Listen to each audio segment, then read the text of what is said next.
ஓம் நமச்சிவாய. திருச்சிற்றம்பலம். சிவாய நமக. சிவசிவாய நமக. என் அன்பு குழந்தையே, உன் கனவுகள் எல்லாம் எனக்கு தெரியும். உன் லட்சியங்கள் எனக்கு தெரியும். அதை நோக்கித்தான் உன்னை நகர்த்தி கொண்டு போயிருக்கிறேன். உன்னை அதற்காக தகுதிப்படுத்தி கொண்டிருக்கிறேன். தடைகள் எத்தனை வந்தாலும் நீ கவலைப்படாதே. உன் லட்சியத்தை மட்டும் நீ விட்டு விடாதே. ஏனென்றால் அதுதான் உன்னுடைய அடையாளம். முயன்று கொண்டே இரு. வெற்றி உன்னுடையது மட்டும்தான். அதுதான் உனக்கு மன நிறைவாக இருக்கும். அந்த வெற்றியை கொண்டாட நீ தயாராக இரு. வாழ்க்கையில் நிம்மதிக்கு வழி குறைவு, ஆனால் குழப்பத்திற்கு நிறைய வழிகள் உண்டு. குழப்பம் தரக்கூடியதை செய்யாமல் இருந்தாலே வாழ்வில் நிம்மதியாக இருக்கலாம். உப்பாக இருந்தாலும் சரி, நல்ல உறவாக இருந்தாலும் சரி, அளவோடு இருந்தால் வாழும் காலம் வரை வாழ்க்கை நமக்கு சொர்க்கமாக மாறிவிடும். அளவுக்கு மிஞ்சினால் அமிர்தம் கூட நஞ்சாகிவிடும். எதையும் அளவோடு செய்ய வேண்டும். எதற்குமே ஒரு கட்டுப்பாடு வேண்டும். வீடு, குடும்பம் தான் ஒருவரின் முதல் உலகம். அங்கு மகிழ்ச்சியா இல்லாமல் மற்ற இடங்களில் மகிழ்ச்சி கிடைக்கும் என்றால் அடுத்தவரை புண்படுத்தாமல் பண்படுத்துவதாக இருக்க வேண்டும். எதற்கெடுத்தாலும் எரிச்சல் அடைந்தால் கருத்து பரிமாற்றம் என்பது மிகவும் கஷ்டமாகிவிடும். நீ செய்ததுதான் தவறு என்று வாதிடாமல் நிறை குறைகளை எடுத்துச் சொல்லி புரிய வைத்தால் இல்லறம் கூட நல்லறமாக தித்திக்கும். பிறரை பற்றி உன்னிடம் குறை கூறுபவரிடம் நீ எச்சரிக்கையாக இரு. உங்களை பற்றி பிறரிடம் குறை கூறுவார் என்பதை நினைவில் கொள். வயதாகிவிட்டது என்று வருத்தப்பட வேண்டாம். வயதான காலத்தில் மனதிற்கு ஏற்றவாறு நீ வாழ பழகினால் அந்த இல்லறமும் நல்லறமாக தித்திக்கும். ஏமாற்றங்களை சந்திப்பது பிறகு ஏமாற்றத்தை தவிர்க்க பழகுவதற்கும் துணையாக இருக்கும். என் வார்த்தை உனக்கு புரியும் என்று நினைக்கிறேன். என் வார்த்தை மீது நம்பிக்கை வைத்து செயல்படு. உனக்கானது நிச்சயம் உனக்கு கிடைக்கும். நான் உங்கள் அனைவருக்கும் ஒன்றை குறிப்பிட்டே ஆக வேண்டும். அது என்னவென்றால், நம்பிக்கை மற்றும் பொறுமை என்கின்ற நான் கூறிய தாரக மந்திரத்தை நீங்கள் கடைபிடித்தாலும் ஒருவித அயற்சியோடும் மனக்கவலையோடும் நீங்கள் வாழும் வாழ்வில் உயிர்ப்பிப்பும் உத்வேகமும் இல்லாமல் ஏதோ ஒன்று கடனே என்று கடமையாற்றிக் கொண்டிருக்கிறீர்கள். வாழ்வை ரசித்து ஒன்றி வாழாமல் காட்சி பொருளாக்கி வாழ்ந்தால் நீங்கள் மிக பெரிய பலனை அனுபவிக்க முடியாது. வாழ்க்கையில் எது நடந்தாலும் இறை மற்றும் குருவின் பாதத்தில் வைத்துவிட்டு உங்கள் கடமைகளை சரியாக செய்தால் உங்களுக்கு கிடைக்கக்கூடிய அனைத்தும் தங்கு தடையின்றி உங்களிடம் வந்து சேரும். ஆகையால் இறை சக்தியும் குருமார்களையும் ஆத்மார்த்தமாக வணங்கி எதிர்பார்ப்பில்லாமல் தொழுதால் அனைத்தும் உங்கள் வசமாகும். அனைத்து கவலைகளையும் மறந்து என்னிடம் வந்து உட்கார்ந்து என்னையே நீ தியானித்துக் கொண்டிரு. என் மீதே உன் மனதை முழுமையாக வை. நடக்கப் போவதை ஒரு மித்த மனதுடன் அமைதியாய் பார்த்திரு. வானமே உங்கள் மீது இடிந்து விழுந்தாலும் நீ எதற்கும் அஞ்சக்கூடாது. உங்களை காப்பாற்ற நான் இருக்கும்போது ஏன் இந்த வீண் கவலை? கலங்குவதால் நீ என்னிடமிருந்து தூரமாக போகிறாய் என்பதை நீ உணர்ந்து கொள்ள வேண்டும். எனவே என் மீது பூரண நம்பிக்கை கொண்டு செயல்படு. வைராக்கியத்தை வளர்த்துக்கொள். இந்த வைராக்கியம் என்ற தன்மையை பெற நம்பிக்கை, நேர்மை, பொறுமை, சகிப்புத்தன்மை ஆகியவற்றை நீ வளர்த்து கொள்ள வேண்டும். இவற்றை எல்லாம் கடைபிடித்து என்னிடம் முழுமையாக உங்களை ஒப்படைத்தால் யான் என்றென்றும் உங்களுடைய சேவனாக இருக்கவே நான் விரும்புவேன். நானே உங்கள் அடிமையாக இருப்பேன். விரைவில் நீ வேண்டியதை என் கையிலிருந்தே பெறப்போகிறாய். நீ இருந்தது எதுவாயினும் அதை உனக்கு கிடைக்கச் செய்வேன். உனது கண்ணீரை நான் ஆனந்த கண்ணீராக மாற்றுவேன். நிச்சயம் என்னுடைய வார்த்தை உன் செவி வந்து சேரும் நேரம் உனக்கானது உன்னிடத்தில் கிடைக்க எல்லா வேளையும் நான் செய்து கொண்டிருப்பேன். நிச்சயம் அதற்காக நீ காத்திரு. நீ கேட்டதுபடியே கிடைக்கும் என் தங்கமி. என் மீது முழுமையான நம்பிக்கை வை. உனக்கானது உன்னிடத்தில் விரைவில் கிடைக்க இப்பொழுதே இந்த நொடியே அதற்கான வேலையை நான் ஆரம்பித்து விட்டேன். எல்லாமே உனக்கு நல்லதாகவே நடக்கும். எல்லாம் உனக்கு இனி நல்லதே நடக்கும். என்னை பணிந்து வணங்கும் உனக்குள்ளே நம்பிக்கையாய் நான் இருக்கிறேன். எது செய்தாலும் நீ துணிந்து செய். இறைவன் நம் வாழ்வில் காரணமின்றி எந்த மாற்றத்தையும் நிகழ்த்துவதில்லை.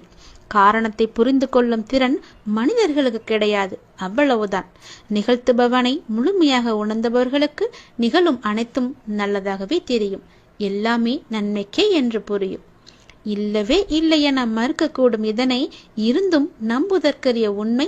இதுவரையிலான உங்களின் வழியும் இப்போதைய உங்களின் வலிமையும் நாளைய உங்களுக்கான வழியும் உங்களுடைய எண்ணங்களின் தொகுப்புதான். நினைவில் கொன்றி மாற்றி அமையுங்கள்.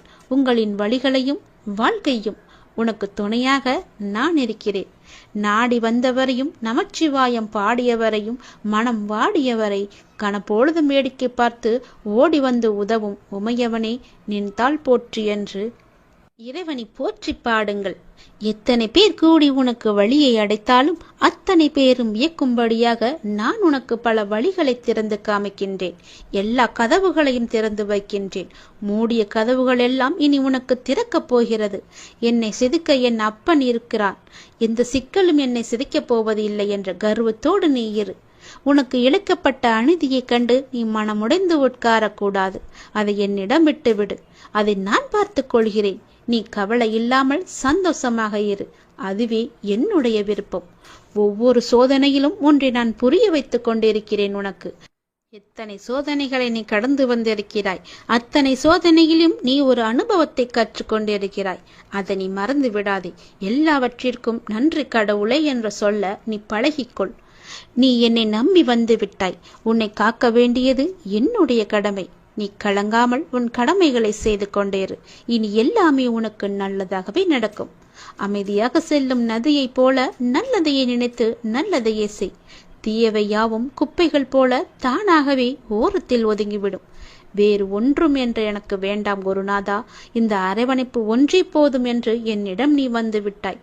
அப்படி இருக்கும்போது உன் நம்பிக்கையை நான் சீர்குலைக்க மாட்டேன். உனக்கு நல்லது நடந்தால் அது எனக்கு சந்தோஷம்தானே. உனக்கு சந்தோஷத்தை கொடுக்கும் என்றால் அதுவும் எனக்கு சந்தோஷம்தானே. இதையே நீ மற்றவர்களுக்கு நல்லதாய் நினைத்துப்பார். உன் வாழ்க்கையே அழகாக மாறிவிடும். உன் வாழ்க்கையே நினைத்தது போல மாறிவிடும். உன் வாழ்க்கை நிறைவடைந்துவிடும். உன்னுடன் நான் எப்போதுமே இருந்து கொண்டிருக்கிறேன். உன் வாழ்க்கையில் நான் உன் அன்புக்கு தகுதியானவர்களை நிச்சயமாகவே அனுப்புவேன். அதுவரை நீ பொறுமை காத்து இரு. உனக்கென்று படைக்கப்பட்ட ஒன்று உன்னை வந்து சேரும் நாள் வெகு தூரம் கிடையாது. எல்லாம் கூடிய விரைவில் உன்னிடம் வந்து சேரும். நீ ஆனந்த கண்ணீராக மட்டுமே உன்னுடைய கண்ணீரை நான் பார்க்க வேண்டும். பொறுமையும் நம்பிக்கையும் வீண் போகாது. நீ என் மேல் வைத்திருந்த நம்பிக்கையை நான் வீணடிக்க மாட்டேன். உன்னுடன் நான் எப்போதுமே இருப்பேன். அப்பாவின் சோதனை தன்னிடம் மிக நெருக்கமாக இருப்பவர்களிடம் அவர்களால் தாங்க முடியாத அளவு இருக்கும். இனி அவரை நம்ப வேண்டாம் என்ற நிலை வரை கொண்டு வந்துவிடும். அதையும் கடந்து அப்பாவின் கால்களை விடாமல் இறுக பற்றி கொண்டு இருப்பவர்கள் மட்டுமே அவரிடம் உன்னத நிலையை அடைய முடியும். அவரின் லீலைகளை பெற முடியும். நீயும் என் மீது முழுமையான நம்பிக்கை வைத்திருக்கிறாய். உன்னை நான் விட மாட்டேன். நீ எதை செய்கிறாயோ, எதை உணர்கிறாயோ, எதை உண்கிறாயோ, எதை ஹோமம் செய்கிறாயோ, எதை தானம் செய்கிறாயோ அவற்றையெல்லாம் எனக்கு அர்ப்பணம் செய். இதனால் புண்ணிய பாவங்களிலிருந்து நீ விடுபடுவாய் என்கிறார் இறைவன். அதாவது நாம் செய்யும் காரியங்களை எல்லாம் பகவானுக்கு அர்ப்பணமாக செய்வது பிரம்மார்ப்பணம். பிரம்மார்ப்பணம் என்பது முக்தி நிலைக்கு அழைத்துச் செல்லும் முதல் படி. முதல் படியில் ஏறுவது எளிது அல்லவா? இறைவனுக்கு நாம் அன்புடனும் ஆசையுடனும் ஆர்வத்துடனும் எதை சமர்ப்பித்தாலும் அதை உள்ளன்போடு இறைவன் ஏற்றுக்கொள்கிறார். அது மட்டும் உண்மை. எவன் பக்தியுடன் ஒரு பச்சிலையோ புஷ்பத்தையோ தீர்த்தமாகவோ சமர்ப்பிக்கின்றானோ அவற்றையெல்லாம் உள்ளன்புடன் பிரியமாய் நான் ஏற்றுக்கொள்கிறேன். அதற்கு பல உதாரணங்கள் கூட இருக்கின்றன. குசேலர் பக்தியுடன் தந்த ஒரு பிடி அவள், திரௌபதி தந்த ஒரு சிட்டிகை கீரை, கஜேந்திரன் துதிக்கையால் எடுத்து அளித்த புஷ்பம், சபரி அளித்த பழம் என இப்படி பக்தியுடன் வழங்கப்பட்ட எளிய பொருட்களை இறைவன் ஏற்றுக்கொண்டிருக்கிறான். இறைவன் எல்லோருக்குமே சமமானவன். இறைவன் ஏற்றுக்கொண்டான் என்பதற்கு ஆதார பட்டியல் நீண்டு கொண்டே போகும். இறைவன் நம்மிடமிருந்து பெரிதாக எந்த பொருளையோ கஷ்டமான எந்த ஒரு காரியத்தையோ அவர் எதிர்பார்ப்பதில்லை. ஆகையால் நம் உடலாலோ மனதாலோ வாக்காலோ தர்ம செயல்களாலோ பக்தியினாலோ இயற்கை வசப்பட்டு சுபவாசத்தாலோ எதை செய்கிறோமோ அது எல்லாவற்றையும் இறைவனுக்கே என அர்ப்பணிக்க வேண்டும். இப்படி நாம் நாளும் செய்கின்ற சின்ன சின்ன அர்ப்பணங்கள் நமக்கும் இறைவனுக்குமான உறவை வலுப்படுத்தி கொண்டே இருக்கும். ஒரு சிறு கம்பி கிடைத்தால் கூட அதை பற்றி கொண்டு மின்சார சக்தி அதன் வழியாக எளிதில் பாய்ந்து செல்வது போல இறைவனின் அருளும் நாம் செய்கின்ற சிறு சிறு அர்ப்பண பொருள் வழியே நம்மிடம் பாய்கிறது. எவன் என்னை எங்கும் பார்க்கின்றானோ, என்னிடத்தில் எல்லாவற்றையும் பார்க்கின்றானோ, அவனுக்கு நான் காணாமல் போவது இல்லை, அவனும் எனக்கு காணாமல் போவதில்லை. அவன் எந்த நிலையில் இருந்தாலும், எந்த தொழிலை புரிந்தாலும் என்னிடத்திலேயே இருப்பான். கீதையில் பகவானே இது கூறியிருக்கிறார். ஆகையால் நம்பிக்கையோடு ஒவ்வொரு பொழுதையும் பகவானுக்காக அர்ப்பணம் செய்து கொள்ளுங்கள்.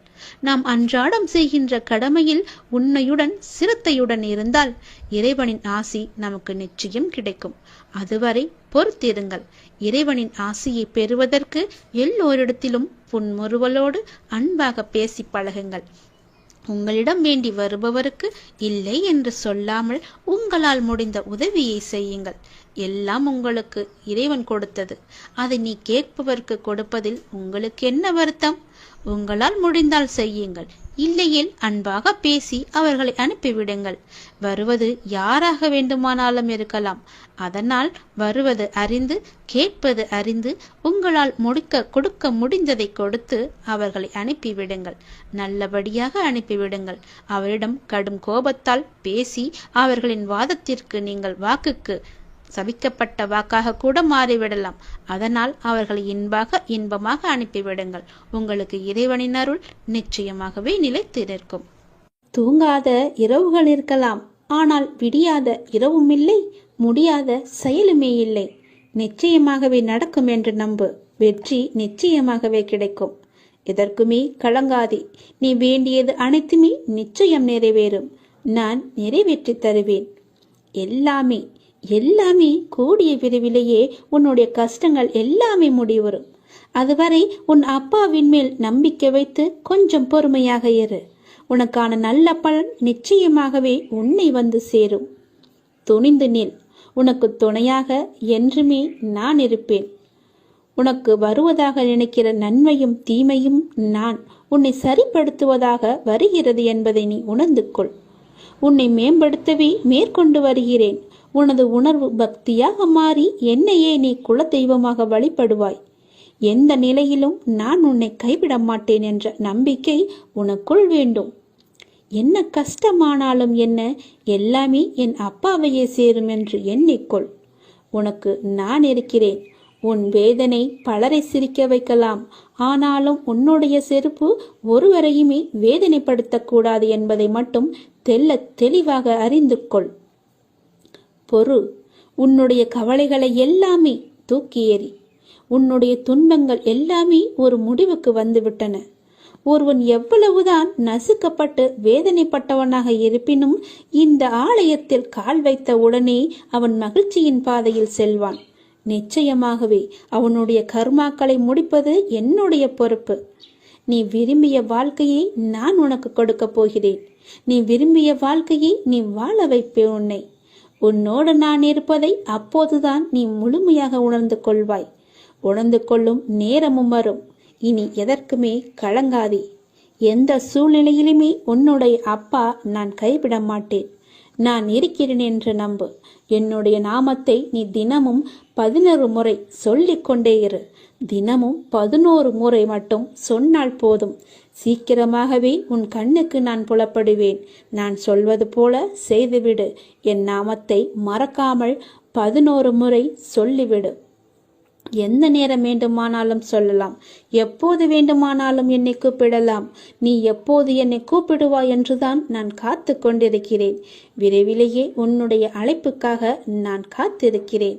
உன்னுடைய அழைப்பை ஏற்று நான் உன் வீட்டிற்கு வரப்போகிறேன். எதற்காகவும் அஞ்சாதே. உன்னோடும் உன் குடும்பத்தோடும் உன் அப்பா இருக்கிறேன். இவ்வுலகில் இன்பமும் துன்பமும் நிலையற்றது. இன்றிருப்பது நாளை மாறிப்போகும். எனவே மனம் கலங்காமல் இரு. உன் அப்பா நான் உன்னை விட்டு மாறவே மாட்டேன். கோடியில் ஒருவருக்கு கிடைக்கும் வாய்ப்பு இன்று உனக்கு கிடைக்கிறது. மிக பெரும் அதிசயம் உன் வாழ்வில் நடக்கப் போகிறது. துன்பம் என்கின்ற சிப்பிக்குள் தானே முத்து என்கின்ற இன்பம் பிறக்கும். உன்னுடைய வாழ்வின் எதிர்காலம்தான் உன்னுடைய கனவு மாளிகை அல்லவா? உன்னுடைய வாழ்வின் எதிர்காலம் நன்றாக இருக்க உன்னுடைய அந்த கனவை மனக்கோட்டையில் நிறுத்தி எனக்காக என்னுடைய நாளில் எனக்காக விரதமிருந்து விளக்கேற்றி நீ வணங்கி வர நீ நினைத்த கனவு நிச்சயம் பழிக்கும் என்பதை நீயே உணர்வாய். விளக்கேற்றி எனக்காக நீ வழிபாடு செய். நானே உத்தரவு தந்து விட்டேன். உன் வாழ்வில் நீ எடுக்கும் புதிய முயற்சிகள் சிறிது தயக்கத்தை தந்தாலும் வெற்றியையும் தரும். உன்னால் முடியாது என்று மற்றவர்கள் கூறினாலும் நீ உறுதியான வைராக்கியம் கொண்டு அதனை நீ செய்து முடிக்கப் போகின்றாய். உன்னுடைய நேர்மறை எண்ணங்களும் அதற்கு ஒரு துணையாக இருக்கும். உன் மனதில் உள்ள கவலைகளுக்கு எல்லாம் ஒரு முடிவு கிடைக்கும். உற்சாகமான வாழ்வை எதிர்கொள்ள நீ முயற்சி செய். முயற்சி செய்தால் உனக்கு நல்லதே நடக்கும். உனக்கு எது வேண்டுமோ அதை நானே தருகிறேன். உன் வாழ்வில் மிகவும் முக்கியமான ஒன்றை நீ தொலைத்து விட்டாய் அல்லவா? அந்த தொலைத்த பொருளாக இருக்கலாம், மனித உயிராக இருக்கலாம். ஏதோ ஒன்று அது உன்னிடம் வந்து சேரப்போகிறது. ஏதோ ஒன்று நீ தொலைத்ததிலிருந்து உனக்கு கிடைக்கப் போகிறது. அது உனக்கு மன மகிழ்ச்சியை நிச்சயமாகவே தரும். நீ தொலைத்ததை விட அது பல மடங்கு நன்மையை உனக்கு தரும். நீ என் மீது கொண்ட நம்பிக்கை மற்றும் பிரார்த்தனையின் பரிசாக அந்த பரிசு உனக்கு கிடைக்கப் போகிறது. உன் வெற்றிக்கான எல்லா அறிகுறிகளுமே உனக்கு தென்படும். வரும் வாரத்தில் உன் வாழ்வில் மிக முக்கியமான சில லட்சியங்கள் எல்லாம் நிறைவேறப் போகிறது. உன்னுடைய வாழ்வின் அடுத்த கட்டம் ஆரம்பிக்கப் போகிறது. உனக்கு அற்புதமான காலகட்டம் வரும் வாரத்திலிருந்து தொடங்கப் போகிறது.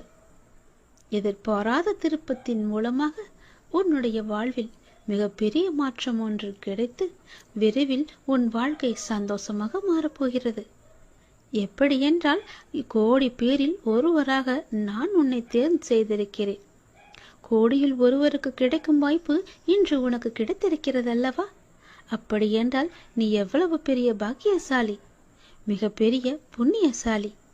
உன்னுடைய வாழ்க்கையில் மிக பெரும் அதிசயம் நடந்திருக்கிறது தானே அர்த்தம். உன் வாழ்க்கை மென்மேலும் உயரப் போகிறது என்று தானே அர்த்தம். ஏனென்றால் நானே உன்னை தேர்ந்தெடுத்திருக்கிறேன்.